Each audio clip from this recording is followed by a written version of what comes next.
Welcome to SceneTV. I'm Markus. Today we're at the Adelaide Hilton Hotel where we're catching up with performer Daniel Tobias. Daniel's in town performing his shows for the Adelaide Fringe and we're going to chat and find out all about it right now. Hi Daniel, welcome to Adelaide. Thanks for having me on. Absolute pleasure. Are you enjoying it? Yeah, I love Adelaide Fringe. Like all my friends are in town, I get to hang out, and I want to plan some day trips this time. I'm determined to get down to I think is it the southeast coast with the beaches and stuff like that? Yes, yeah. And the wineries, of course. Yes. Yeah. In regards to the Adelaide scene, what are some of the places you like to hang out at when you're here, you know, the restaurants, the bars? Yeah, this is probably going to sound a little bit uncool, but I'm just going to be really honest about it. We'll see. Actually, this place is really cool. It's called Veggie and Loving It. I've been there. Do you know it? Yeah. And like they make the best veggie burgers. Are you vegetarian? Yeah. Okay. Yeah. Right. Let's move on to the show. Yeah. Tell us about the show. Tell us the inspiration behind it. I know there's a bit of a story here. Well, it's actually it's about my experience 12 years ago going through treatment of testicular cancer. And if someone had said to me, "You're going to go to a theatre show for an hour and a guy's going to talk about cancer," that's not really my idea of a good time. But I really wanted this show to be a bit of a riot. So there's all these different sort of rock and roll and cabaret elements, and sometimes it feels like theatre and sometimes it's like storytelling. So there's sort of like 80s rock in there and a bit of sort of 90s stuff, and then sometimes it's like musical theatre, like an old Hollywood Western like Doris Day or something. So you go from there. Everybody. And then you like go to John Cougar Mellencamp, and then it's like Weezer and Blur, and you know, so it's sort of.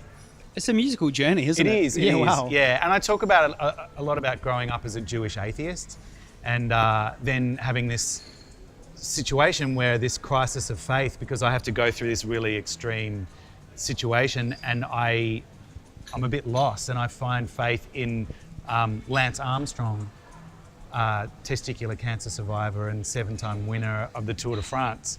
And of course, he goes through his being crestfallen and no longer the hero that he was to most people.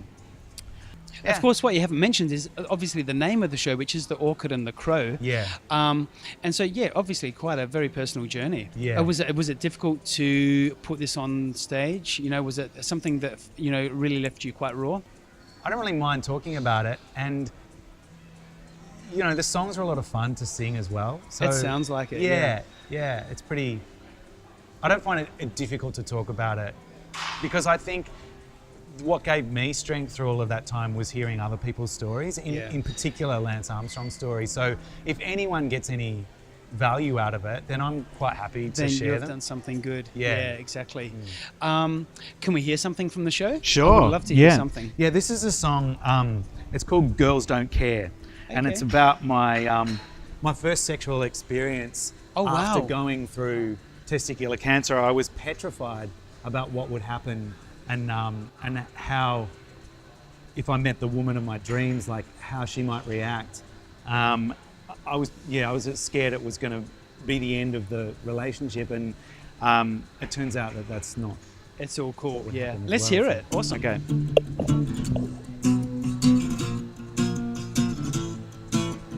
One night after a show, I met a girl. She doesn't seem to notice that there's anything missing. It's really not important to her, because girls like flowers, they care about walking hand in hand. It is not too late to catch this show. Where is it playing? It's at the Holden Street Theatres in Till when? Marsh. Till the 13th. Daniel, it's been an absolute pleasure. Thanks. I hope you get a chance to see the show, and we'll see you again very soon for SceneTV.